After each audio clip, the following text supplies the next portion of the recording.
Hey, this is Dr.Vance Hardisty, coming to you from India. We'll be here for the next 5 weeks, so a number of my teaching videos will be shot on the streets of India. I'm in a kind of a rural area, the area of Chennai. John chapter 12 and 13, there are some very clear things that come out for how we're to operate as leaders with the people with whom we deal. Jesus was sitting down for the very last time that he was going to spend with his disciples. He had, just a few hours left in reality, just a day or two. And he had one lesson left that he had to teach them.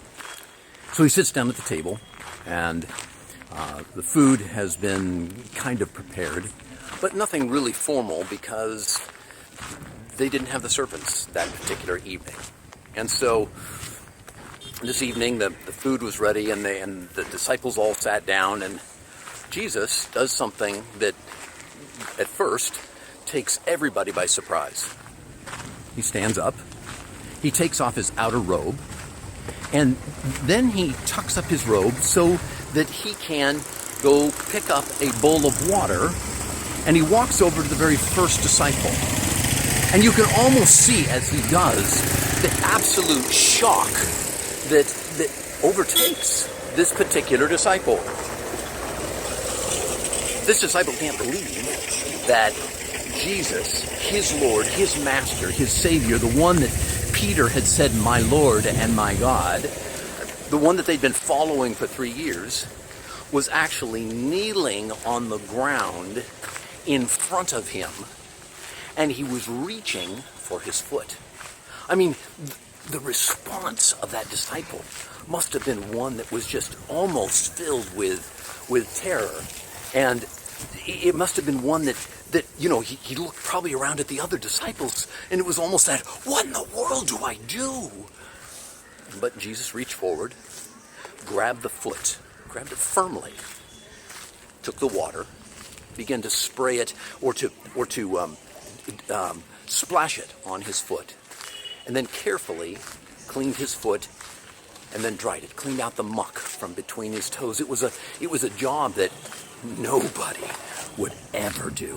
They just wouldn't, because especially like the disciples wouldn't have done it for the other disciples, because that would have immediately indicated to the other disciples that they were lower. They weren't as important. And so this job of cleaning feet was left up to the worst or the lowest of servants.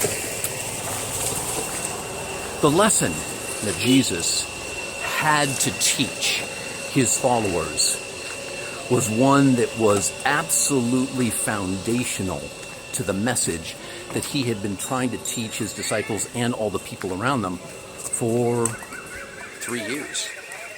It was that whole sense of humility. It was that whole sense of having to get rid of the pride, having to get rid of that humanness within us that wants to be better than everybody else. And Jesus wanted his disciples to know that unless they were willing to become as servants to the place of actually washing other people's feet, they would never ever be able to fully participate in true, dynamic, godly leadership. And so that's his very last lesson. The very last. I mean, this is the thing. He only had a few hours left with these guys, and this is the lesson that he teaches. It's a lesson that you and I have to almost bathe ourselves in, or we never actually get to participate. We never actually get to learn this lesson, because unless we submerge ourselves in the sense of the fact that we need to be different, that we need to operate differently with the people around us, with those that are in leadership with us, then we just won't do it. Because our human nature refuses to submit itself to the godly approach to life.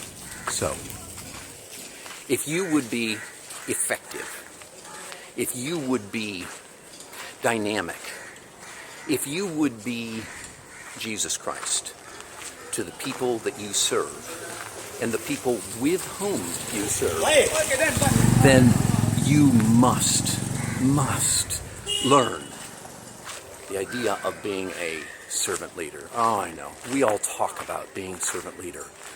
But how do we actually make it a part of who we are? How do we make sure that it's so embedded within us that the truth of it comes out in everything that we do and everything that we live and in everything that we say?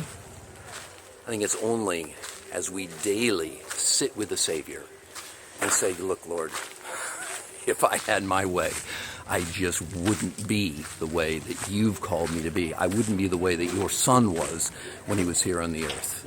But Lord, I want to be different. I want to be that one that lives differently, that teaches differently, that walks differently. So what exactly does it take to live out servant leadership in a powerful and an effective way? In a second, I'm going to pause over here because I want to address the three things that I believe are essential to how we live out servant leadership. And I want to do it with a symbol of the world's system behind me. The system that's going to be behind me is one of the local Hindu temples. You can see the world does things exactly the opposite to what we do. Christ requires us to really have three things that we live out in our lives in order to be those servant leaders that he has called us to be. The first step is submission. In other words, we can't enter in or engage in anything else in the whole servant leadership process if we're not willing to submit ourselves, our will, our goals, our desires, our passions, our leadership to the leadership of the Savior. So the very first thing is submission. The next thing is perspective. Perspective. If we are not operating every day with a sense of perspective, in other words, it's not all about us. It is all about him. And it is all about the people that we serve. If we're not operating with that perspective, we'll never want to or desire to or have the energy or the willingness to submit ourselves in order to see people changed around us. So we have to have the perspective that it's about the people around us and it's about the God we serve. And then the very third thing, the last thing, the third thing that we must have as a part of what we need in order to engage in servant leadership is vision. Yeah. If there's not a sense that we're doing this for 5 years, 10 years, 20 years down the road, if we're not doing this because we believe that if we live this way, if we live as Christ lived, we'll be able to impact generations for Christ, then again, we'll never take us and submerge us to the leadership and the example of Jesus Christ himself. So, the challenge today is, are you willing to approach the Savior to say, Lord, teach me, train me, show me what it is to be you in human flesh to the people around me? Have a wonderful day.